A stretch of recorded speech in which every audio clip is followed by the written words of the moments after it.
যখন দুটো কনসোনেন্ট সাউন্ডের মধ্যেখানে থার্ড প্লেস ভাওয়েলটা আসবে তখন আমরা সেকেন্ড কনসোনেন্টের আগের থার্ড পজিশনে আমরা ভাওয়েলটাকে বসাবো।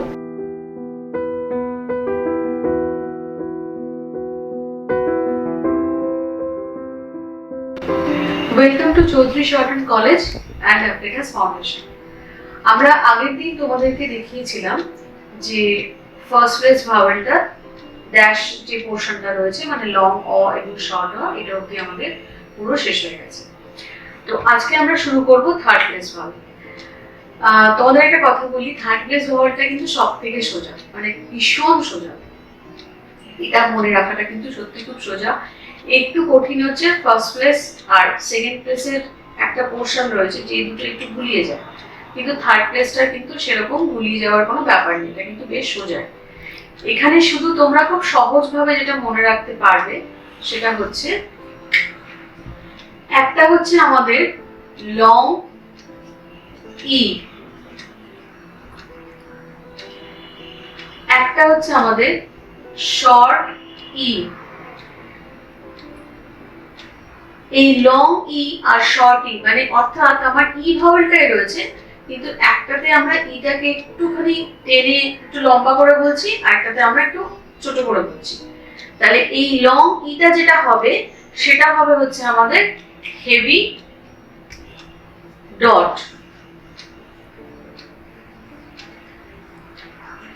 আর শর্ট ইটা হবে হচ্ছে আমাদের লাইট ডট। বুঝা গেল? একটা হচ্ছে লং ই, একটা হচ্ছে শর্ট ই। এবার আমরা আসছি এর ওয়ার্ড গুলোতে। যেমন ধরো আমরা একটা কথা বলি ইট, আমরা বলি ইট, ইট না কিন্তু মানে ওই ইট যে মারে ওই ইট না, এটা হচ্ছে ইট, খাওয়া। এটা অ্যাকচুয়ালি আমরা খুব ছোট করে বলি, কিন্তু এটা শব্দটা কিন্তু লং, ই এ টি, এটা কিন্তু লং শব্দ, এটা কিন্তু ই আছে, হেভি ডট। তাহলে এখানে আমার কি হবে, ই আছে আর হচ্ছে টি আছে, তাহলে এটা হচ্ছে আমার এখানে ভাওয়েল, তাহলে আমি এখানে টিটা বসাবো। এবার এটা বসানোর আগে একটা কথা বলি, তোমাদেরকে একটা জিনিস বলেছিলাম যে ভাওয়েলটা কিন্তু ডট আর ড্যাশ এই তো রয়েছে, 12টা যে ভাওয়েল রয়েছে তাতে আমার ডট রয়েছে, ড্যাশ রয়েছে, মানে 6টা ডট 6টা ড্যাশ। এইবার আমার কোন ডটটা কোন ড্যাশটা আমার ফার্স্ট প্লেস, কোনটা সেকেন্ড প্লেস, কোনটা থার্ড প্লেস, এটা আমরা কি করে বুঝবো? এটা আমরা বুঝি কনসোনেন্টের প্লেসিং এর উপর, অর্থাৎ কনসোনেন্টটা লাইনের উপরে আছে না লাইনকে টাচ করে আছে। লাইনের উপরে থাকলে সেটা হচ্ছে অ্যাবভ দ্য লাইন, ফার্স্ট প্লেসের সমস্ত কটা ভাওয়েল হচ্ছে অ্যাবভ দ্য লাইন, সেকেন্ড প্লেসের সব কটা ভাওয়েল হচ্ছে অন দ্য লাইন, আর থার্ড প্লেসের হচ্ছে থ্রু দ্য লাইন। অর্থাৎ এখানে আমাদের কনসোনেন্ট স্ট্রোকটা বসবে থ্রু দ্য লাইন। তাহলে থার্ড প্লেস ভাওয়েলের ক্ষেত্রে তাহলে আমরা এটাকে কি করে বসাবো, টিটাকে, এটা আমরা সিম্পলি এটাকে আমরা এরকম লাইন থেকে নিচে নামিয়ে দেবো। ভালো করে দেখো, এটা কিন্তু হচ্ছে থ্রু দ্য লাইন,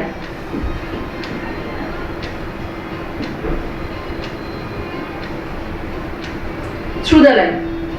টি বসালাম, এবার ই, ই ই যে সাউন্ডটা সেটা হচ্ছে আমার টি এর আগে, তাহলে আমাকে কি করতে হবে, এখানে ইটাকে আমাকে এর থার্ড প্লেসে বসাতে হবে। থার্ড প্লেস মানে হচ্ছে এর ঠিক পায়ের কাছে। এই স্ট্রোকটা শুরু হয়েছে এখান থেকে, এটা ডাউনওয়ার্ড স্ট্রোক, এটা শুরুটা এখান থেকে, এটা শেষটা হচ্ছে এখানে। তাহলে আমরা এখানে কি করব, একটা হেভি ডট এখানে আমরা বসিয়ে দেবো। তাহলে ইটের কনসেপশনটা ক্লিয়ার হলো। এবার আসছি আমরা ঠিক অন্য একটা টি, এটাকে একটু উল্টে দিই, টি। তাহলে টি এর ক্ষেত্রে আমরা কি করব, এই একই জিনিস সেম, এটাও কিন্তু লং ই সাউন্ড।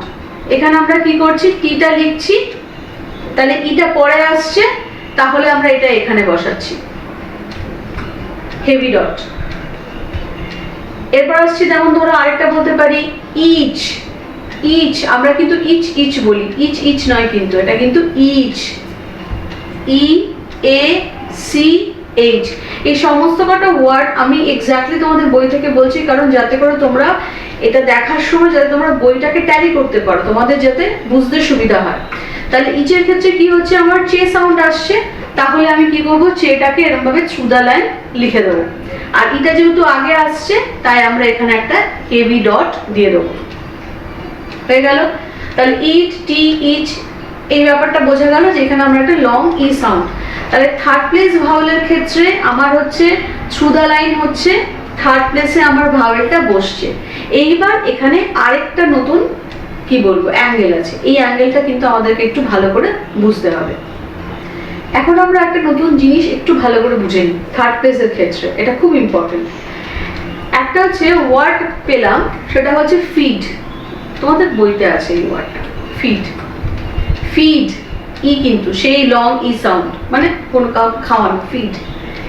এইবার এই যে আমরা এফ আর ডি দুটো কনসোনেন্ট আছে, এই দুটো কনসোনেন্টের মধ্যেখানে কিন্তু এই লং ই সাউন্ডটা এসছে। এটাকে যদি আমরা একটু এখানে লিখে দিই, এখানে হচ্ছে এই লং ই সাউন্ডটা কি হচ্ছে দেখো, এফ আর ডি এর মধ্যেখানে এসছে, এই দুটো কনসোনেন্টের মধ্যেখানে এসছে। তাহলে আমার কি হচ্ছে আমি জানি যে ফার্স্ট প্লেসের ক্ষেত্রে আমার কনসোনেন্ট স্ট্রোকটা আমার কি হবে, প্রথম ফার্স্ট যে ডাউনওয়ার্ড বা আপওয়ার্ড স্ট্রোক থাকবে, এটা কিন্তু ভালো করে মনে রাখতে হবে।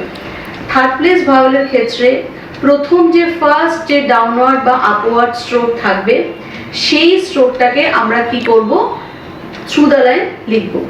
তাহলে আমরা এফটাকে এখানে থ্রু দ্য লাইন লিখে দিলাম এফটাকে। এবার আমরা ডিটাকে এখানে টানলাম। এই এফ আর ডি এর এটা হচ্ছে মধ্যেখানে এই ই সাউন্ডটা, অ্যাকচুয়ালি কিন্তু এটা বসা উচিত ছিল এই জায়গাটাতে। আমি তোমাদেরকে এখানে লাল কালিটা দিয়ে লিখছি, তার কারণ তোমাদের বোঝার সুবিধার জন্য। আমরা কিন্তু এটাকে এখানে বসানো উচিত ছিল আমার ডটটা, কেন এটা তো এফ এর পরে, ফিড এফ এর থার্ড প্লেসে বসানো উচিত ছিল। কিন্তু তোমরা কি একটা জিনিস ভেবেছো যে যদি আমরা এটাকে এফ এর থার্ড প্লেসে বসাই, তাহলে আমাদের মনে হতে পারে না যে এটা ডি এর ফার্স্ট প্লেসের ভাওয়েল? হ্যাঁ কি না, মনে হতে পারে তো? এই কনফিউশনটাকে দূর করার জন্য পিটম্যান বলেছেন, যখন দুটো কনসোনেন্ট সাউন্ডের মধ্যেখানে থার্ড প্লেস ভাওয়েল আসবে, কথাটা ভালো করে শোনো, যখন দুটো কনসোনেন্ট সাউন্ডের মধ্যেখানে থার্ড প্লেস ভাওয়েলটা আসবে, তখন আমরা সেকেন্ড কনসোনেন্টের আগের থার্ড পজিশনে আমরা ভাওয়েলটাকে বসাবো। সেকেন্ড কনসোনেন্টের আগের থার্ড পজিশনে, আগের, পরের নয় কিন্তু আগের, এইখানে আমরা কি করব, ভাওয়েলটাকে বসাবো। তাই এখানটাতে আমরা ভাওয়েলটাকে বসাতে পারছি না, আমি এটাকে এখন মুছে দিলাম। আমরা কি করব, এইখানে এটা বসাবো। ঠিক একই রকম ভাবে আমরা আরেকটা ওয়ার্ড দেখি, সেটা হচ্ছে ডিপ। এটা তোমরা নিজেরা এবার করতে পারবে। ডিপ সেম জিনিস, সেম, কোনো তফাৎ নেই। এই ডিপের ক্ষেত্রে আমার কি হচ্ছে, আমি ডি লিখলাম, পি লিখলাম, আর এইখানে আমার কি হবে, আমার প্লেসিংটা হবে, থার্ড প্লেসের ভাওয়েলটা এখানে এসে বসবে। তাহলে এই নিয়মটা কিন্তু আমাদেরকে ভালো করে কিন্তু বুঝতে হবে। তাহলে আমার এখানে তিনটে জিনিস আমরা শিখলাম, মানে মনে রাখতে হবে। একটা হচ্ছে যে আমার এটা থার্ড পজিশনে ডটটা বসছে, মানে যে কোনো কনসোনেন্ট স্ট্রোকের থার্ড পজিশনে, আর দুটো স্ট্রোকের মধ্যেখানে যদি আসে, তাহলে সেকেন্ড স্ট্রোকের আগের থার্ড পজিশনে আমাকে এটা বসাতে হবে। ওকে, তাহলে এরপর আমরা যেটা শিখবো সেটা হচ্ছে আমাদের নেক্সট সেটা হচ্ছে শর্ট ই। এবার আসছি আমরা শর্ট ই। তাহলে শর্ট ই এর ক্ষেত্রে কি হবে, যেমন ইফ, পিক, অর্থাৎ আমি একদম শর্টে ইটাকে উচ্চারণ করছি। তাহলে আমার এখানে যখন ইফটা আমি করব, এই লাইট ডট, ইফ, এটা হচ্ছে ইফ। তারপর ধরে বললাম বিট। বিটের ক্ষেত্রে কি হবে, আমি এখানে বি বসাচ্ছি, টি বসাচ্ছি, আবার সে আমার ওই একই জিনিস কিন্তু চলে এলো, ডটটা কিন্তু আমার এখানে বসবে, এটা হচ্ছে বিট। তাহলে এখানে আমার শর্ট ই সাউন্ড আসছে। তারপর ধরো আমি বলছি পিক, তাহলে কি হবে, শর্ট ই সাউন্ড, পি হলো, কে হলো।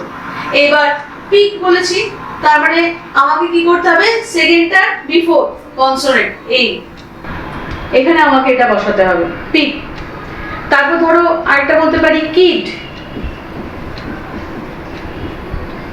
তাহলে এখানেও সেম একই জিনিস, আমি এখানে কি করব, কেটা বসালাম। একটা কথা মনে রেখো, হরাইজন্টাল স্ট্রোককে কিন্তু আমরা থ্রু দ্য লাইন লিখতে পারি না, ঠিক আছে, এই হরাইজন্টাল স্ট্রোকে কিন্তু আমরা থ্রু দ্য লাইন লিখতে পারি না। তাহলে কে লিখলাম, ডি লিখলাম, এই। তাহলে এটা হচ্ছে আমার শর্ট ই শেষ হয়ে গেল। তাহলে লং ই আর হচ্ছে শর্ট ই, এই দুটো হচ্ছে আমার একটা হেভি ডট আর একটা হচ্ছে আমার লাইট ডট দিয়ে এটা আমরা শিখতে পারি। এরপর যেটা আছে লাস্ট দুটো ভাওয়েল, সেটা হচ্ছে লং উ, শর্ট উ, মানে অর্থাৎ থার্ড প্লেসে আমার দুটো ভাওয়েল, অ্যাকচুয়ালি দুটো মানে চারটে ভাওয়েল, কিন্তু শুধু হেভি সাউন্ড আর লাইট সাউন্ড এরকম মিশিয়ে, মানে আমি যদি এইভাবে মনে রাখি ই আর উ, ই আর উ, অর্থাৎ লাইট ই, হেভি ই, লাইট উ, হেভি উ, এরকম ভাবে যদি মনে রাখি তাহলে কিন্তু আমার পুরো মানে আর ভোলানোর কোনো সম্ভাবনা নেই। তাহলে আমার এবার লাস্টে যে আমরা দুটো ভাওয়েল পড়বো সেটা হচ্ছে লং উ আর একটা হচ্ছে শর্ট উ। লং উটা হচ্ছে আমার হেভি ড্যাশ দিয়ে আর শর্ট উটা হচ্ছে আমার লাইট ড্যাশ দিয়ে। এরপর আমরা আসছি লং উ, যেটা হচ্ছে হেভি ড্যাশ, আর একটা হচ্ছে শর্ট উ, সেটা হচ্ছে লাইট ড্যাশ। আচ্ছা, যেমন হেভি ড্যাশ দিয়ে আমরা বলতে পারি শু, যেটা আমরা জুতো পরি, শু। আচ্ছা, এবার যদি আমি শু বলি তাহলে শু এর ক্ষেত্রে আমার কি দাঁড়াবে জিনিসটা, এই থ্রু দ্য লাইন ইশ যে স্ট্রোকটা আছে সেটাকে আমরা থ্রু দ্য লাইন দেব। এবার শু উ, তাহলে আমার ড্যাশটা কোথায় হবে, এই। আরেকটা বলতে পারি মুভ, মুভ, এম, যেরকম এম এর আউটলাইন আছে সেরকমই কিন্তু হবে এম, মুভ। এবার আমার ড্যাশটা কোথায় বসবে, এই ড্যাশটা আমার এখানে বসবে, কারণ আমার এমটা কিন্তু দুটো কনসোনেন্ট স্ট্রোকের মধ্যখানে চলে আসছে, আর হরাইজন্টাল স্ট্রোককে আমরা থ্রু দ্য লাইন লিখতে পারি না, কোনো অপশন নেই আমাদের কাছে, তাই ভিটাকে আমরা থ্রু দ্য লাইন করে তার আগে এটাকে বসিয়ে দিলাম। আচ্ছা, এরপর আরেকটা আছে, সেটা হচ্ছে যেমন আরেকটা জিনিস তোমাদেরকে দেখায়, সেটা হচ্ছে ইউথ। ইউথ, ইউথের ক্ষেত্রে কি হবে, ওয়ে, ওয়ে আর হচ্ছে ইয়ে, ইয়ে, ইউথ। ইয়ে যে যখন আমরা আপওয়ার্ড স্ট্রোকটাকে যখন লিখবো, লিখে আমরা ইথ লিখবো, তাহলে এটা কিভাবে হচ্ছে আপওয়ার্ড স্ট্রোককে আমরা থ্রু দ্য লাইন লিখতে পারি, এই এরকম হয়ে এই, এইখানে আমাদের ড্যাশটা হবে। তাহলে এই হচ্ছে আমাদের লং উ মানে হেভি ড্যাশ। এরপর আমরা আসছি শর্ট উ সাউন্ড। শর্ট উতে যেমন খুব সোজা একটা মনে পড়ছে, সেটা হচ্ছে বুক, বুক উ, একদম হালকা উ, বুক। তাহলে এটা আমার কি হবে, বি আর হচ্ছে কে, আর এখানে হচ্ছে লাইট ড্যাশ, বুক। তারপর হচ্ছে উড, উড মানে হচ্ছে কাঠ, উড। এই উডটা আমরা কিভাবে লিখবো, এটা হচ্ছে ওয়ে। তাহলে আমি কি করছি, আপওয়ার্ড দিচ্ছি, এই ডি, এই, এটা হচ্ছে উড, এটা হচ্ছে বুক, এটা হচ্ছে উড। এরপর আরেকটা বলি লুক, লুক, এটাও কিন্তু শর্ট উ সাউন্ড। তাহলে এটা যদি আমরা করতে চাই তাহলে আমরা এটা কিভাবে লিখবো, এল লিখতে হবে, কে লিখতে হবে। তাহলে এলটা হচ্ছে আমার এই, তারপর হচ্ছে আমার এই, এল লিখে আমি কে লিখলাম, আর আমার ড্যাশটা কোথায় বসবে, এইখানটাতে। আচ্ছা, এটা তোমাদের একটু ভালো করে দেখাই, এল কে, এই লুক। আশা করছি তোমাদের এই চারটে ভাওয়েলের কনসেপশনটা ক্লিয়ার হয়েছে। তোমরা ওয়ার্ডগুলোকে একটু প্র্যাকটিস করো। থার্ড প্লেস ভাওয়েলটা কিন্তু আজকে আমাদের আরো কয়েকটা জিনিস এখানে আমাদের একটু শিখতে হবে, কয়েকটা ওয়ার্ড শিখতে হবে, তো সেগুলো আমরা নেক্সট ভিডিওতে শিখবো। জাস্ট এই যে চারটে যে পেজের মধ্যে দেখবে এই চারটে ভাওয়েলের যে সমস্ত ওয়ার্ডগুলো রয়েছে, সেই ওয়ার্ডগুলো তোমরা ভালো করে বাড়িতে প্র্যাকটিস করো।